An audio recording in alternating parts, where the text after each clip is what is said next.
Hello, everyone. We're just going to give this a second as a few people trickle in. But as attendees come into the Zoom, I just wanted to introduce myself. My name is Denise Omobier, and I'm the co-founder and CEO here at 5 to 9. Really excited about the conversation that we have going today, moderated by my co-founder, Jasmine Shells, who's also CEO here at 5 to 9. Sierra, Cindy, and Dipti, thanks so much for giving us your time today and just really having a great conversation on a topic that I think everyone really is working with right now, talking about, and you all have had some interesting experiences, have amazing plans for your company. So really excited for what this conversation will look like today. And just as a quick housekeeping, obviously no housekeeping because everyone's watching it right now, so we're not going to be having any Zoom problems for mutes and non-mutes and all that kind of stuff. So did that work for everyone? But just wanted to do a quick overview of 5 to 9 for those who don't know who 5 to 9 is. And you hear a little bit of thunder. I'm calling from Chicago where it's raining right now, so no alarm there. But wanted to start out with a quick overview of 5 to 9, and then I'll kick it off to Jasmine to introduce herself, and then the panelists to introduce themselves as well. I'll share my screen quickly. So 5 to 9, if everyone can see the screen, 5 to 9 really started to help companies basically understand their employee programming. And when we first started the company, we saw that companies basically faced three main challenges. One was that it was really inefficient to manage programs. We did a grant from the National Science Foundation and interviewed over 100 HR executives. And after those interviews, we really wanted to understand the question of how managing programs at companies is and the burden around that. And the three challenges we found was, one, it was inefficient. If you're a program manager, office manager, or leader, you basically are hacking together 4 to 5 tools to put together employee programs. And that's crazy. Everything from calendars to email to Slack messages. It's just a lot. And so the second thing that we found, it was also a lot of burden. Whether or not you're an office manager who's doing programming or you're an ERG leader at a company, you're basically spending 15 to 40 hours in addition to your full-time job managing events at your organization. We thought that was a lot. So we wanted to bring some efficiency to that. And then the last thing is, because these tools are so fragmented and do not talk to each other, 9% of companies don't really understand the effectiveness behind their employee programs. So the measurement piece it doesn't exist. So that's why we created 5 to 9. We really wanted our software to allow program leaders to better manage their resources, so their events and program, and also understand kind of the ROI behind those programs. On the user experience, on one side, we have program leaders. So we basically are streamlining all those tools. So we plug into your Google Calendar, your email systems. We also have a beta integration into Slack that helps basically streamline the event management process in one place. It helps organizers basically collaborate, see everything that's going on so people aren't planning on top of each other. And we also simplify data collection. On our dashboard, you're able to see kind of budget to how many people actually attended, what was the NPS, the feedback behind that. And it's really easy to just understand that impact around programs. And then for employees, there is no tool fatigue because we already plug into your calendar, we plug into your Slack. It's really easy. A person can accept their calendar invite, and that's collected onto our tool. So you have a consistent understanding of who's actually showing up to events. And employees can also access information on our platform, especially in a virtual world where things can be overly fragmented, way too much information. Our tool serves as that one-stop shop for seeing everything that's coming up, how to be involved in groups, and also provide feedback. So that's kind of the overview. And to date, we've been backed by amazing industry leaders. We've raised money from partners such as K4 Capital, Morgan Stanley. Recently, the CEO of LinkedIn also invested in 5 to 9. And we have amazing clients, including Masterclass, Nitro, Kin & Carter, and many more. So really, really excited because one of our #1 mission really at 5 to 9 is to really create a workplace where everyone feels that they belong. And belonging is really tied to, can people find information? Can they give feedback on that information? Can you track over time what the impact of the many programs you're putting out into your organization? How's that affecting the different populations in your organization? And we really started it as people who've led programs, people who've led ERGs, and we have worked with many people leaders to really understand how to create that solution that helps them. And today, we're really excited to talk to some amazing people leaders, and I'm gonna use that time and kick it off to Jasmine after I unshare my screen. Oh, excuse me. Thanks, Denise, for that awesome overview of 5 to 9 and what we've built, being co-founded by 2 Black women, in a time like this in the enterprise SaaS space. Yeah, I'm just so proud, definitely, of just all we've been able to do and accomplish. So, Denise, I just have so much respect for everything we've been able to do together. And I'm really excited for, what else we have to come. Today, we are going to be talking to 3 amazing people leaders, specifically around the new workplace norm. So I'm really excited for you all, one, to introduce yourselves, right, to kind of the group, and then also to share what your 5 to 9 is. So whoever wants to, how about we start with Dipti? How about you kick it off for introductions?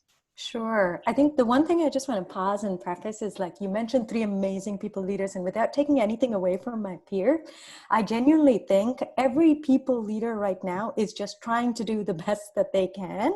And it's the circumstances is kind of forcing everyone to be amazing. And like, so I just want to say, hey, look, all of us are struggling too. We're trying to figure this out. There isn't a prototype for what's going on right now. So to your question about 5 to 9, so my husband and I, we are incredibly lucky. So we normally live in New York City, which everyone knows, I think, was super hard hit by COVID.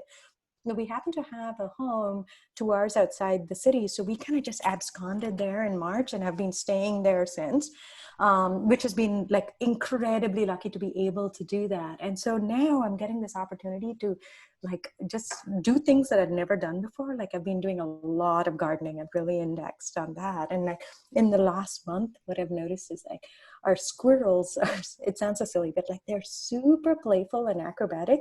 So I'm trying to build a squirrel gymnasium of some sort or obstacle course. So that's my latest engineering obsession that's going on in my backyard. But I'm just like, geez, if we have to all go through COVID, let's have some fun with this. So that's kind of where I am for my 5 to 9. Absolutely. And can you tell the audience a little bit about your 9 to 5 too? Ooh, is that my day job? I'm like, hang on a sec, that confused me. Yeah, so I head the people team at a company called Snyk. It's a company in the cybersecurity space, globally distributed.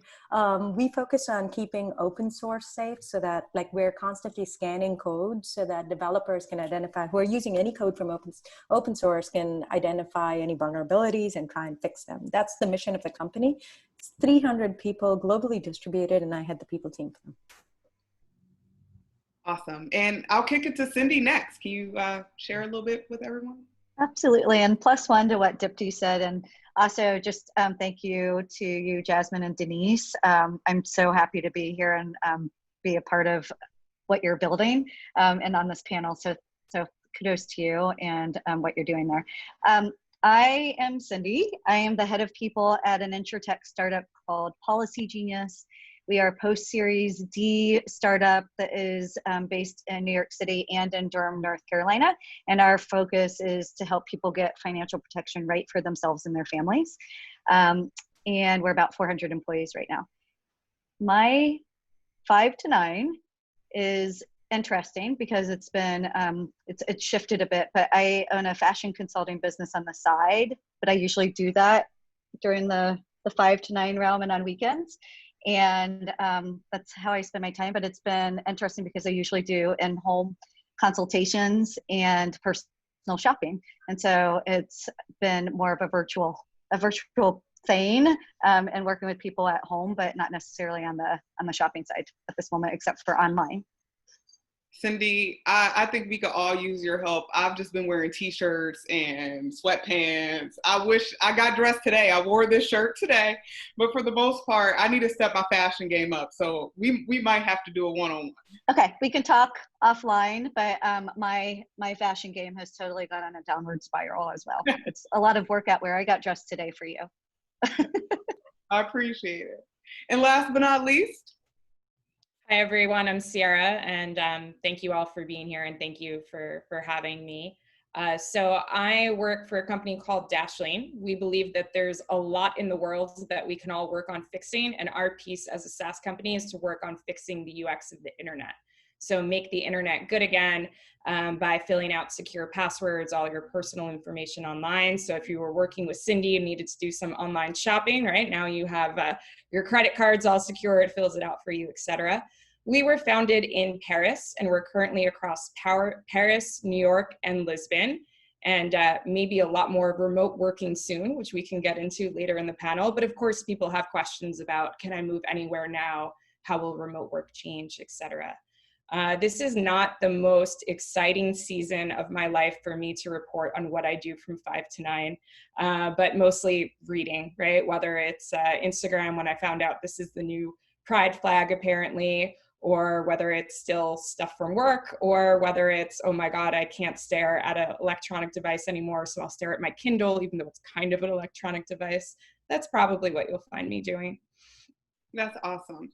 And, you know, a little bit later in the panel, we'll definitely talk more about mental health, because that was something that a lot of attendees asked about. So, you know, that's something that we'll definitely touch on a little bit later.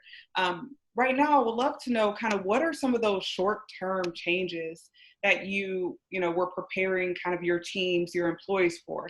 I know you said, Dipti, we're all trying to deal with this. We all are trying to figure it out as we go. So, you know, for each of you, what are some of those, you know, short-term changes you were trying to kind of prepare your companies for? So how about we'll start with Dipti on this one. Sure. So ours changes by geography pretty dramatically, because a lot of it is really dictated by what's happening in the world with COVID and stuff. So for example, in our Tel Aviv office, where we have a really big office, Israel wasn't hit as badly with COVID as some of the other places in the world. And so we've been incredibly lucky. They've been at the forefront of showing us what we could do, whether it was like move to work from home or now returning back to the office. So on Monday, in fact, on Sunday, actually, because their work week starts on a Sunday, we are going to be opening our Tel Aviv office. It was a brand new office that we had to build during this COVID period.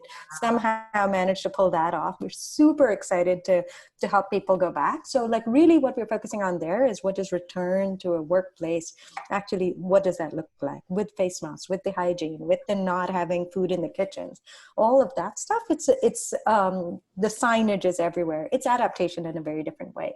Now, what we're doing in the US, on the other hand, like, I mean, all of you see what's going on in the US, things are still picking up, even if they might not be in New York or Boston, et cetera.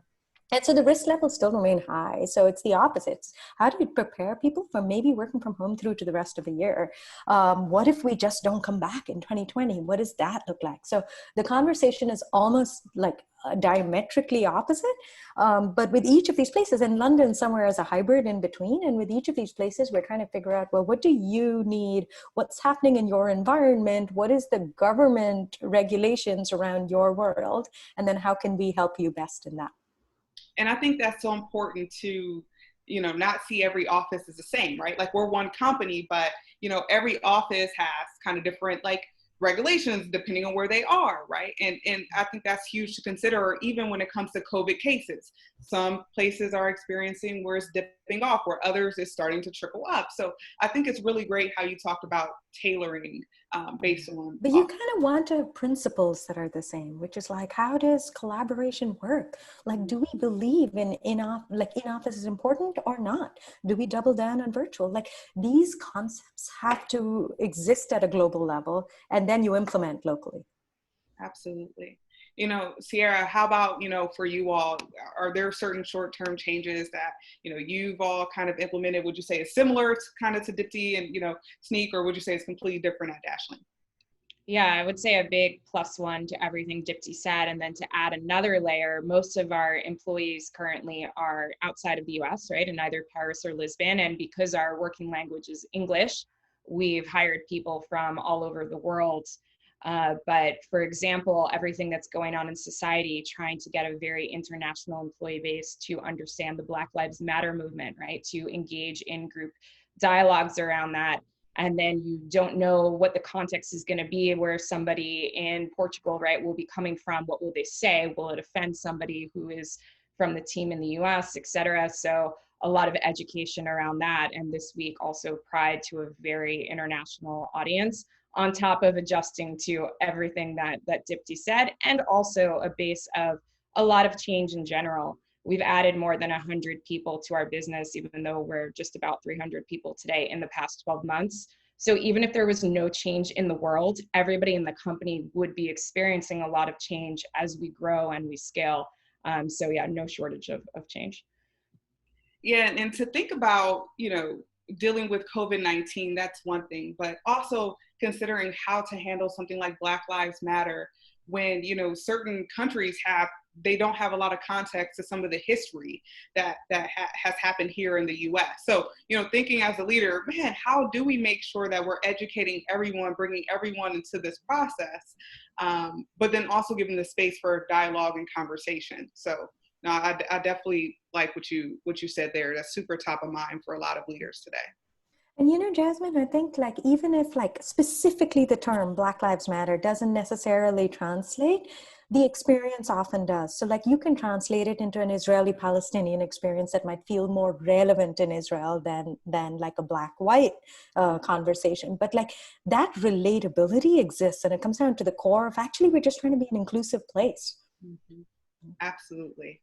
And, Cindy, would love to kind of hear some of the changes at Policygenius, definitely from more of a short-term perspective that you all have been kind of thinking about. Absolutely. And I love what Sierra and Dipti have already said, so I won't pile on to that. I'd say what's unique about Policygenius is we are not distributed internationally, and we are in the nascent stages of standing up our and scaling our Durham office location. But even the geographies between New York City and Durham, it looks very different. And, we're dealing with world crises where politics have taken front and center seat and matters. And we're definitely seeing some differences there between our two geographic regions and what's at play. So I think it's been interesting to get a feel for what we're building in our Durham office since it's in the early stages,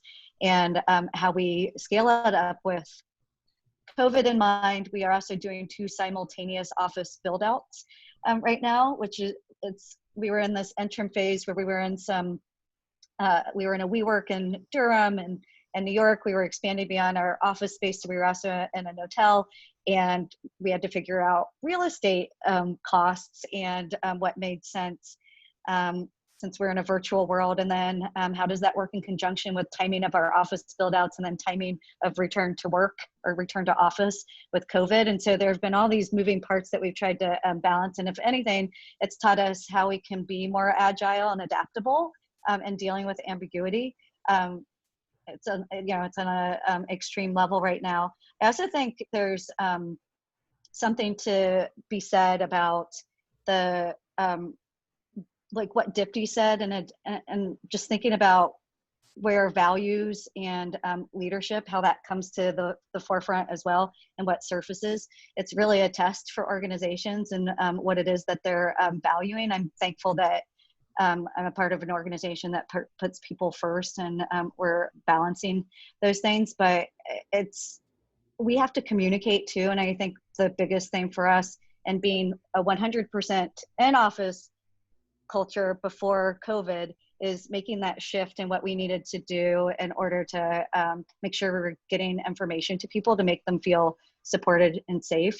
And how we're communicating, we've lost this 3D format. So we're having to do it in 2-dimensional format, which poses some limitations, but we're all experiencing limitations personally too, with working parents, or you have roommates, or you might be single and alone right now because of the isolation. So it's just interesting how everything has blended together, and our roles as people leaders. And I would say everybody is a people leader in this day and age, whatever your position is at the company. Just thinking about what we can do when all of those things are blended right now. It's really hard to delineate.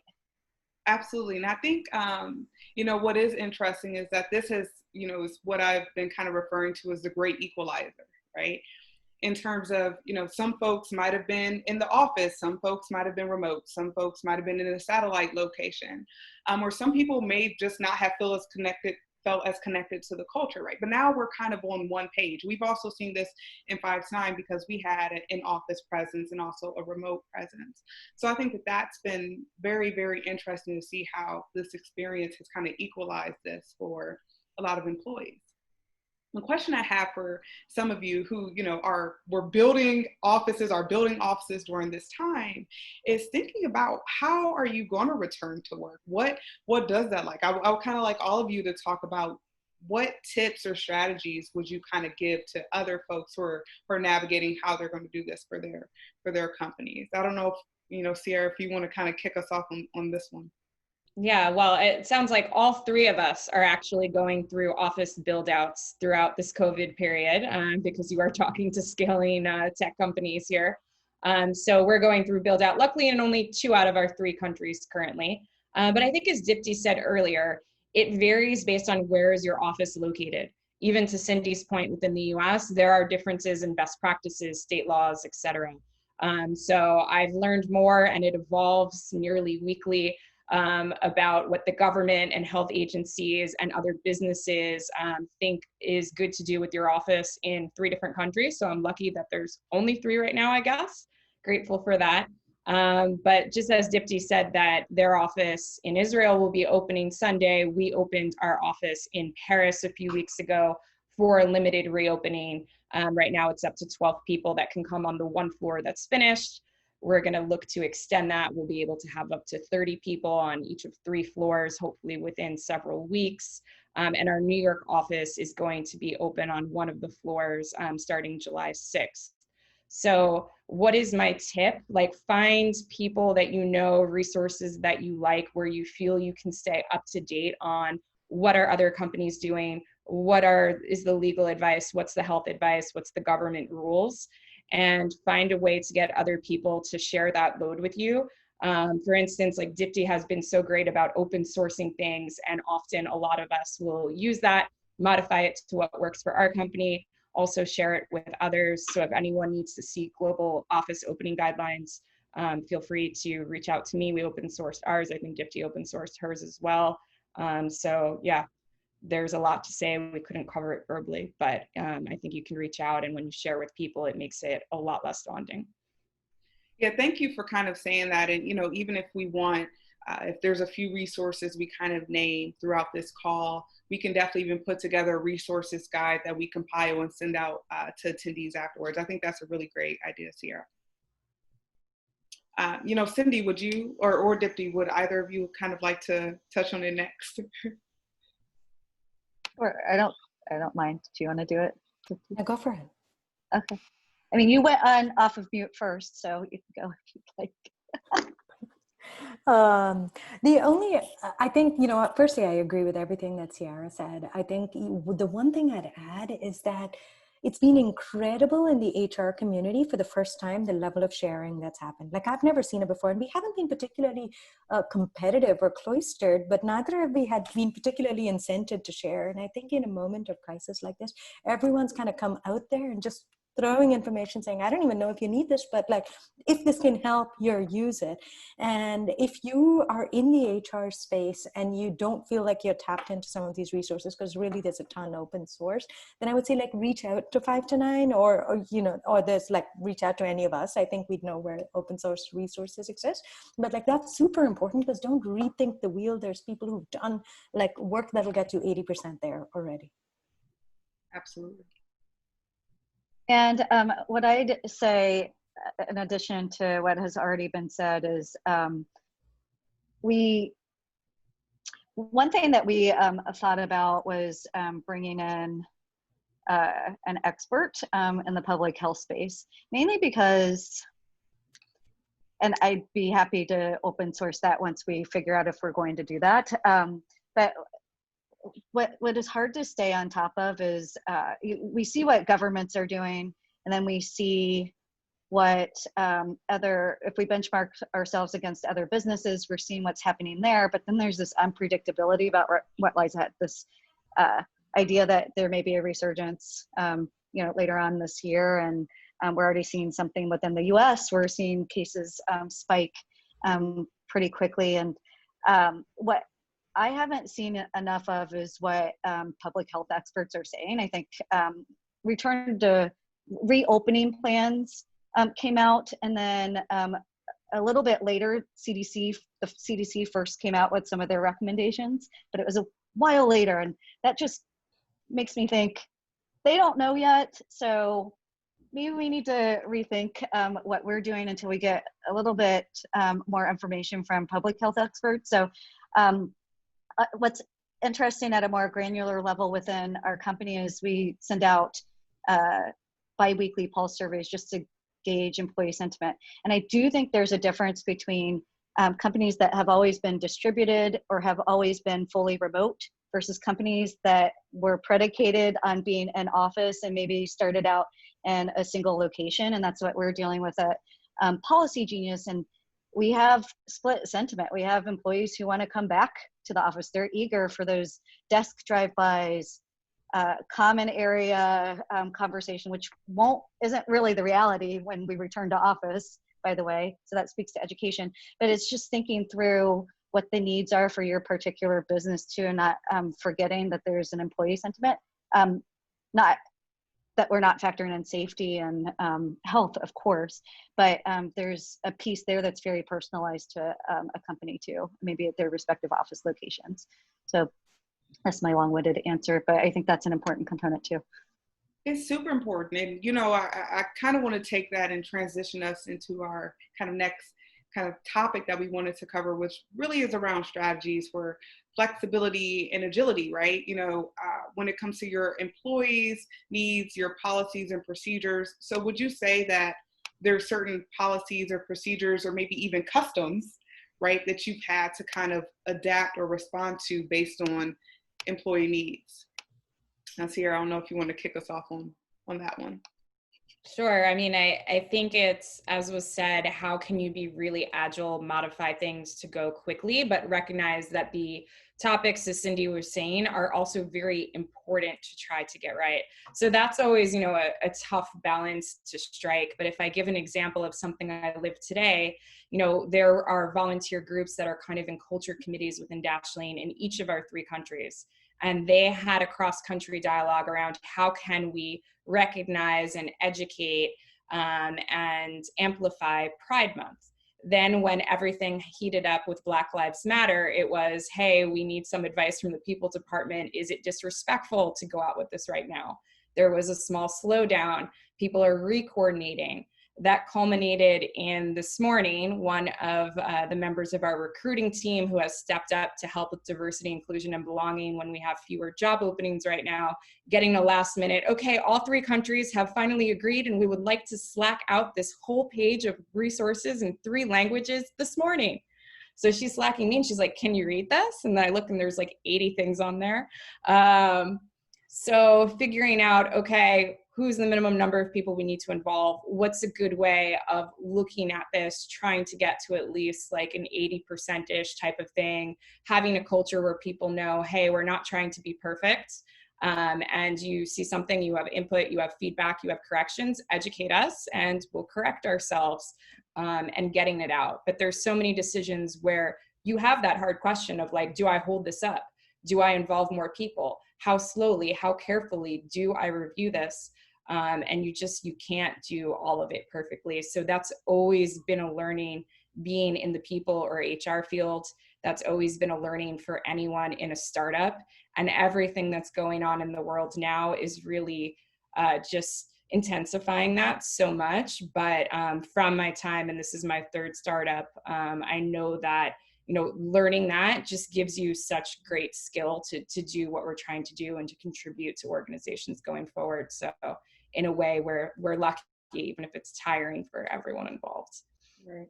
And wow, kudos to you, your 3rd startup. This is only number 2 for me and I'm tired.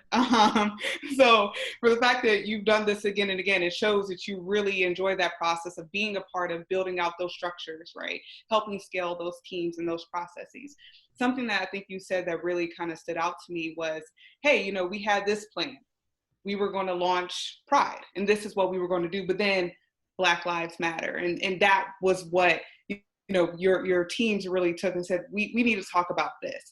And that for me is allyship, right? It's to really stand up and to say, I know this is what we scheduled to do. I know this is what we plan to do, but I think we should kind of course correct and go this way. So I think that is really huge that, you all kind of took that perspective and made that pivot.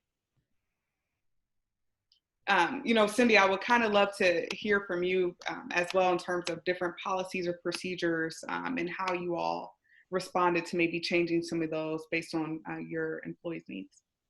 Yeah, Sierra, I could plus one to what you said. It's interesting because I feel like we are in this place dealing with human beings in the workplace that is part of the role, and where everybody comes to the people team and to the heads of people for things. And now we're expected to be pandemic experts, DEI experts, world crisis experts, office design experts. It goes on. And I will say in a very honest way, there are things that I just don't know yet, but it's figuring out how to balance and then to benchmark. And for us, because we moved from an office to virtual, it shifted how we were thinking about some of our norms and practices at our company. It was a forcing mechanism for us to get all of our asynchronous communications in a good spot, which we were building anyway, because we were building an office for our distributed model, but we just had to do that very, very quickly. And then putting norms in place. People need permission. If we're shifting gears and changing the way that we do things overnight, then people are looking for expectations and permission to do certain things. So we threw together this wiki with a bunch of best practices. It was a lot of crowdsourcing within our company and beyond, where we had people who were experienced in remote work practices. So we were just collecting as much as we could. And what I loved about that too is you are bringing in other people and they are playing a role in helping to build out whatever is next. And they are a part of that anyway. And so you get buy-in. So I think that's one thing. And then it has allowed us to test in a very different set of circumstances that we can work virtually.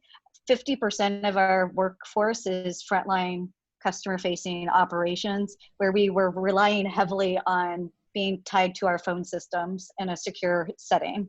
And we're dealing with a lot of private information with our clients. But we found a way to do it at home, and that's shifted the way we're thinking about what it would look like even if we do return to office, and likely taking more of a hybrid approach. So we're working on policies there too, and what might look different than what we have laid out currently. For sure. And, you don't have to have all the answers. So it's really great that you were able to bring in your employees and team members to kind of help build that process alongside you. Yeah, Dipti, what about yourself? Yeah, I just want to pause and be like, Cindy, when you talked about the secure phone system and having to pivot away from that, my heart was in my mouth. I was like, our company didn't have to deal with something like that. I mean, like that, it's phenomenal what you're talking about in your pivot. So I want to build on what Cindy was saying about communications, because like we are fairly distributed and fairly virtual. So I kind of thought the move to remote would be fully seamless in some ways, because people were so used to doing remote work. What I saw happen, and it was from a technology perspective very, very seamless, but what I saw happen was like the level of Slack conversations just like spike, and people come in and saying, this chaos, nobody knows who's making a decision. You forget how much you just pick up from body language and tone. All of a sudden they're like, we're having this decision and we're going in circles and nobody understands who the decision maker is or when a decision is finalized. Things like that sounded really small but became productivity sinks.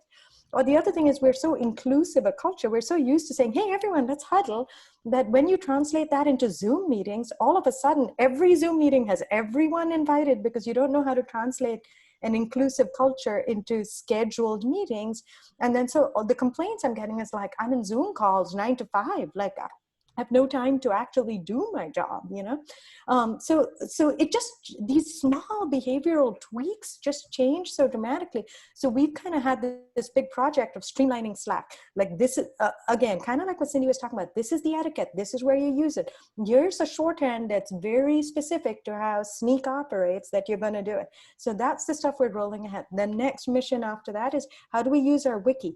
Here's where you use it. Here's how you collaborate. Here's where you find information. Like, people have just lost track of solving for, like, I know where to find information when I need it, because it's suddenly gone all over the place into decentralized tools, and nobody knows what lives where anymore. So information architecture has suddenly become the topic du jour in our company. And it's an area I've never had to delve into, you know? So it's like, it's a fantastic challenge to suddenly have in front of us.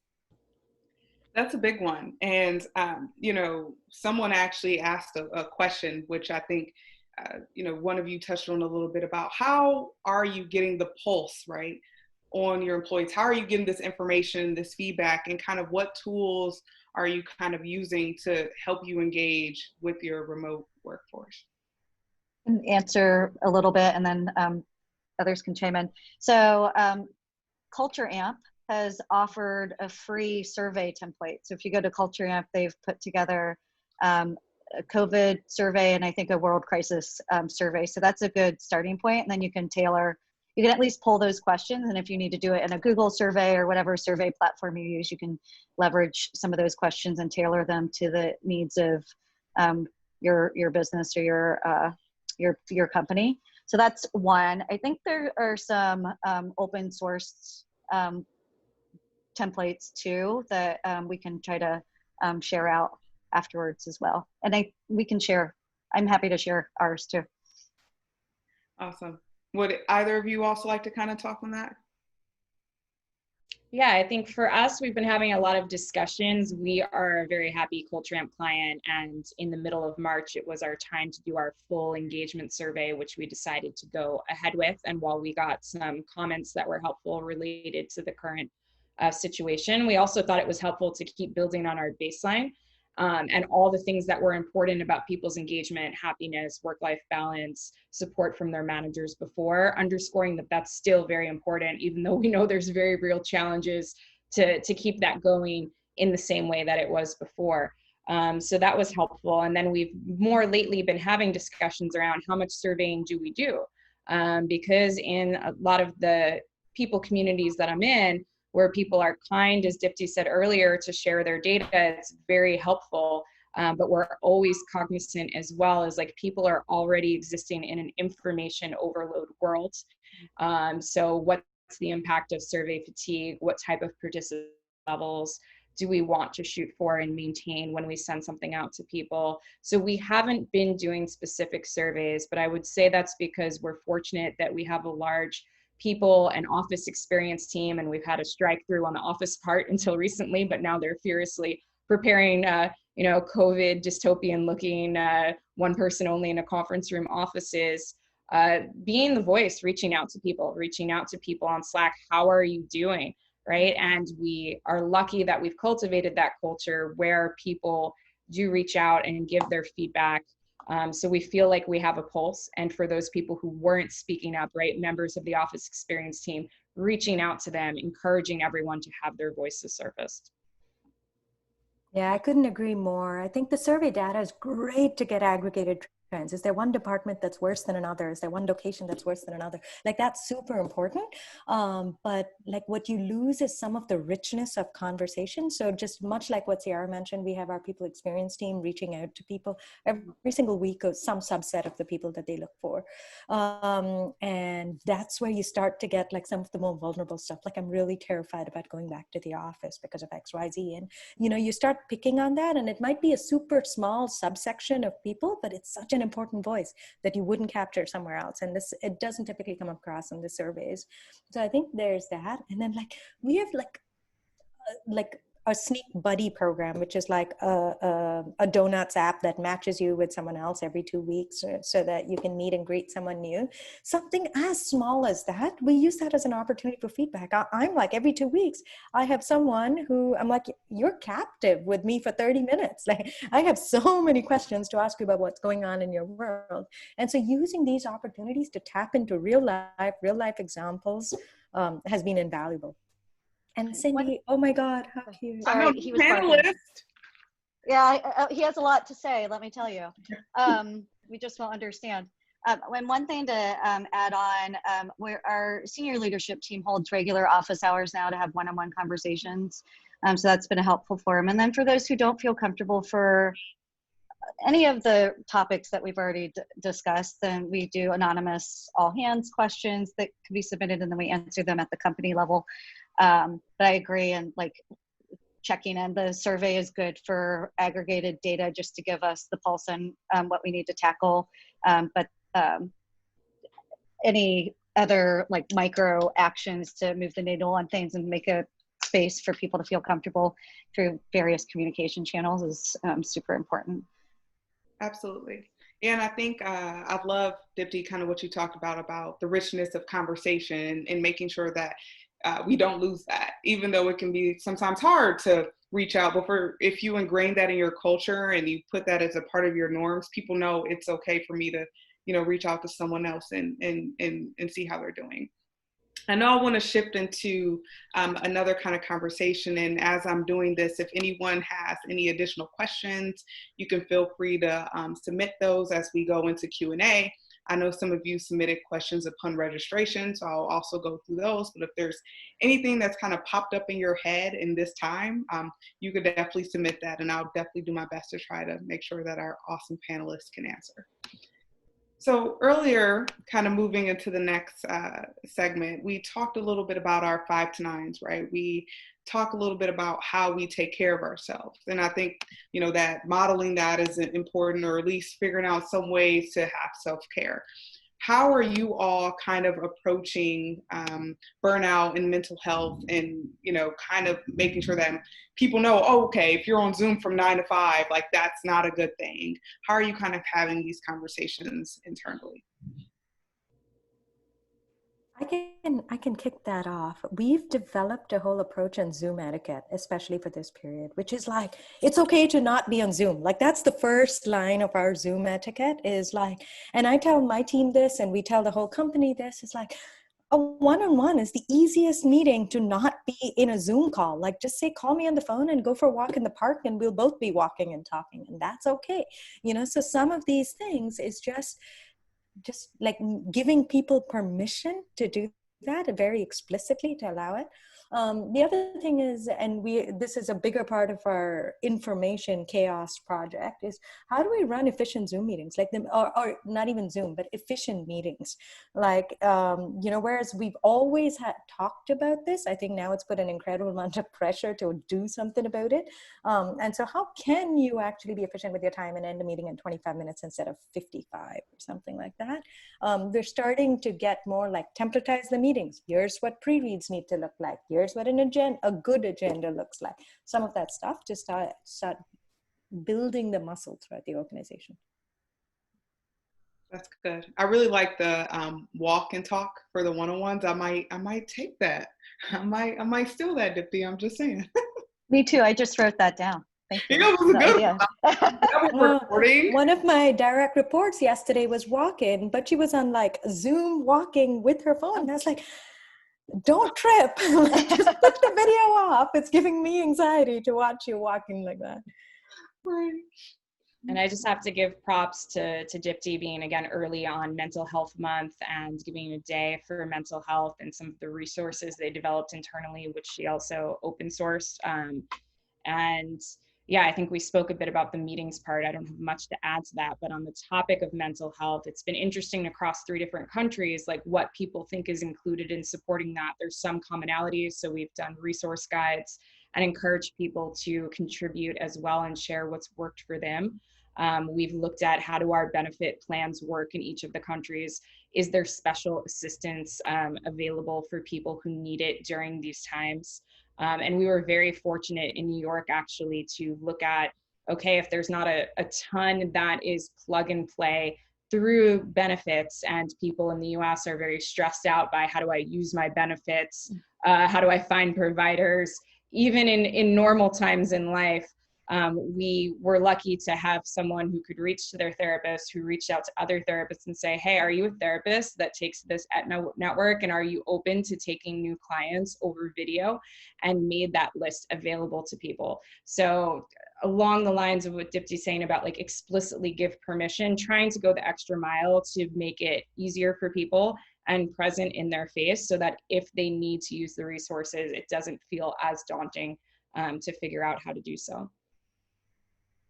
For sure. And I like that we did something similar and also created a mental health channel on Slack for people who wanted to subscribe to that. There was a point where people were still sharing COVID memes in the same channel, and it was impacting people who are like responding to the world crises in different ways. So we decided to like create specific channels and allow people to live their best selves in those forums.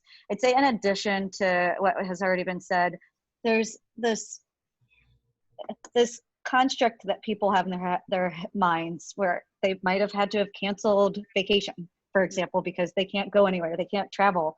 But we need to reorient them into thinking that they still may need to take some time off to recharge and decompress, even if it doesn't look like what you would have imagined it to look like. We would all likely love to take a vacation and do it, or whether it's adventure or on a beach or whatever, but there's still something to be said in helping people to understand that they can still take time off. I've heard our parents at work saying, but my kids are still around, it doesn't matter. If you can turn off one of the things that you're responsible for, you're giving yourself a little bit of freedom. So what we've been trying to do is reinforce, hey, we know now summertime is here in most countries on this side of the globe. But like encouraging people to take time off can be huge. And that's like the permission piece. And the other thing I'd say is there's something that can go such a long way in checking in, making sure that there are regular one-on-one check-ins between managers and direct reports. And there's this helpful framework, and maybe we can share that around too, on how to have conversations. A lot of people get frozen, managers and leaders alike, and that's why they're all coming to the people teams. They don't know where to begin because everything's unprecedented, but as a matter of just having a conversation with an employee and talking to them about what's going on can really, really de-escalate matters and make them feel supported. When a lot of the time they're like, I am expected to be productive, I have to deliver, and I have to put all the other things I'm dealing with aside. And what I'm really thankful for in these times is that it's helping to normalize around the world mental health, which is such an invisible thing and not everyone understands it. It's so important to feel supported in these times. So I'm thankful for that. I think if I can add two tactical items that were like quick wins for us. One is we relabeled sick leave or sick time into wellness leave. And it sounds really small, but now it doesn't matter if it's for burnout, if it's for mental health, if you have the flu or whatever else, it just doesn't matter. Like you're not feeling 100%, you need to take time off, you need to take time off. It goes back to Cindy's point about destigmatizing something by not questioning it or labeling it differently. And then the other thing, we're experimental in our company, right? Because people weren't taking time off, exactly to Cindy's point, like what's the point if I can't travel to XYZ place? We then decided, like, let's kind of shut our company down for 2 weeks in the year. And so we identified like a dedicated vacation week that everyone could take off. We didn't force it. At the end of the day, if you wanted to take another time off because it was your kid's graduation or whatever, you could. But for majority of the company, we will shut. Like it'll be the week after July 4th weekend is one of our weeks. And like Slack will just drop off, right? So all the people who want to take time off, but really have nothing else to do, so end up working anyway because they're being pinged and because things are happening. Now, like there's nothing happening. There's no reason for you to check Slack. And so we were so tentative because this idea of like forcing someone to take vacation felt a bit like at odds with what we normally do, but we rolled it out and I've gotten such positive feedback that even though it was a COVID related tactic, I'm kind of like, maybe people really like this for the future. Maybe, you know, out of the 4 weeks a year you have, 2 weeks can be dedicated company shutdown time and 2 other weeks are yours to do what you want. I mean, like we're going to start thinking about it more creatively because definitely people have appreciated this idea of Slack not happening in the background. That's huge. And I think being all a part of fast growing companies, right? Even in 5 to 9, I think it's hard to sometimes turn it off. You are always thinking about the milestones, the goals, and it's a go, go, go, go, go kind of mentality. So to kind of say, hey, I'm just going to shut it down, you don't have a choice. Well, you still have choice, but, you know, giving people permission, like you all have spoken to take the time and that it's okay. It's like destigmatizing. I feel like that was a really great point. And I know like one of our customers, it was such a great story. They're like, yeah, I'm taking vacation. And I go, well, where are you going? And they said, oh, I'm just going to be rehabbing kind of my bathroom and gardening in my backyard for 10 days. So to really let people know, it's not like, hey, the only way you could take sick leave or wellness or sick leave is if you're sick, right? It could also be for mental health, or the only reason why you take vacation isn't because you're going somewhere. It can also just be because you need some time yourself. So I thought that was a really, really, you guys all had really fabulous points on that. You know, another question that I wanted to kind of ask you all is, you know, when it comes to boosting morale, you know, and even thinking about helping your managers to be empowered to boost morale, how are you kind of creating that sense of urgency to do this, or how are you kind of empowering your teams and your managers to boost morale at your companies? It's a really good question. So first, I would have to give a very, very big thank you to the office or strike through office experience team, as well as a lot of my talent team who, again, usually doing recruiting, but helped out with a lot of this, and the many other volunteers from all 3 of our offices who built task forces around this and had programming every single day on Slack, you know, publicizing it on the public channel for that office, but then taking it, hey, if you're interested in engaging in this activity, whether it's like Ugly Sock Day or everyone show a picture of the lunch that they cooked or something else going off, and having a variety of activities around that in addition to reaching out to people. And then also giving ideas and resources to managers. And another thing that we're doing that we've always done is every one of our managers is coached by a people partner at least once per month. Many of them opt for twice per month to talk about, how are you doing? How is everybody on your team doing? And we're lucky that our people partners wind up having a lot of context, right, on how a really high percentage of the organization is doing, what their challenges are, what their career goals are, what other good ideas have come from other teams. And it's a really efficient way to share that and also give the managers the coaching that they need to brainstorm things and feel confident in rolling that out. That's awesome. What about you, Cindy?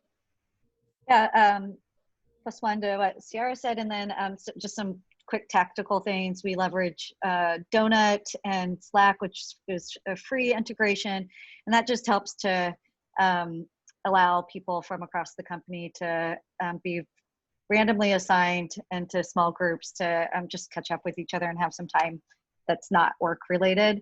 So that's been helpful. We also launched this, and same, like, kudos to our employee, our entire people team for banding together and coming up with creative ideas. And also our people managers have been coming up with some creative things and sharing them in groups, like random, like virtual background contests and team meetings and such. One other thing we launched, those Wellness Wednesdays, and it spans a number of things, but this could be a budget-friendly way to make sure that the team at large knows that we are trying to support a focus on wellness, no matter what way you slice it. So we have a few employees who love fitness, so they will teach a quick class to the company. We've brought in some outside people from our networks to do meditation or a breathing exercise, and we are partnering with a company to do a series of like how you can do some self-preservation and have that build on each other. So that might be like a creative way to build some consistency in, and people can look forward to that too. And we're doing a lot of the same stuff: games, competitions, wellness, kind of people coming in, external facilitators talking. So all of that is actually really well received. So I would recommend it for anyone trying to think about this. I think the other thing we try and do is get folks in our leadership involved in some of this, just because people like to laugh at their leaders. Like, I don't know how else to say it, but like, for example, we had our VP of sales yesterday showing everyone on doing a cooking demonstration where everyone was learning how to make ham and pea soup online together, and get the ingredients, here's the list, let's all make it together. We had something where everyone was going to lip sync a Queen song. It was part of our Pride stuff, and then you get a video of a leader looking silly, and you put it out there and everyone can laugh at it, and it's okay, and so like some of this stuff, it's just you build on it, you make jokes, you try and think of opportunities for people to forget their day jobs and have a bit of a laugh. But I think the other part of it that we've been thinking about really seriously is, like, it was in the beginning when we moved to remote work, everyone was like a little bit giggly and funny, like there was a novelty to it, and that got old. And now it's a little bit exhausting, and we see the pulse of people change. And I think part of it is also, we internally are talking about, we don't always have to have the same level of high every single day. Like, if it's unnatural for people, we can't force it. So some of it is also like, maybe it's okay for someone to feel down, and that's kind of natural too, because crap, we've been in this box, stuck in for 4 months, wherever we are. So I think it's like, we're now changing the pulse to say every week doesn't have to be fun. Sometimes it's also about just giving you the space to, like, whinge, and that's okay too. Love that. I love acceptance, right? And it was even, I had to talk to our employee experience team too, because they were so bummed that turnout to our virtual events wasn't high. I'm like, if people are coming, then you're doing a huge thing for the people who are coming. Yeah. But other people might need the space to do a number of other things because we're dealing with a lot. And some of it's just acknowledgement and acceptance that might just be how it's going to be. I'll stop talking because I think And just to very quickly build on that, I think that was one of the important themes that a lot of companies are trying to accelerate through Mental Health Month as well, which is, as you were both saying, normalizing and accepting, like, different people will have different perspectives. They'll feel differently, whether it's on COVID, whether it's on how they want to participate, and making sure that everyone feels a sense of belonging, so they don't think, I need to pretend I want to attend all these events, I need to pretend that I'm doing okay. No, like, let's meet everybody where they are and make sure that they feel comfortable to bring that to the community. For sure. It's kind of like, just meet people where they are and embrace that. And that's more than fine. I know we received another question just around, how do you recreate the psychological benefits of presence in a remote environment? And I don't, they said thanks for some of the other tips that you provided, but they didn't know if there was anything else that you all could kind of add to that. We have an easy one that some people started. So, like, we have a member of our data science team who always is very kind in the New York office and would walk around saying, I'm going to this restaurant and does anyone want to come? And to recreate that, he put a Zoom that's just open during lunch hour. Like, I'm eating lunch and hopefully I won't be eating it alone. So whoever wants to show up. And the Paris office started doing the same thing, or shared music lists. So, like, people actually, experience they're listening to the same music while they work if they choose to, right? And just those things that can build, even though it's not the same as being 3D, as Cindy said earlier, more of a shared experience together at the same time. We all watched a movie in the New York office for those who wanted to participate for both Black Lives Matter and Pride Month, and then having a discussion about it afterwards. So being able to watch a movie at the same time and things like that.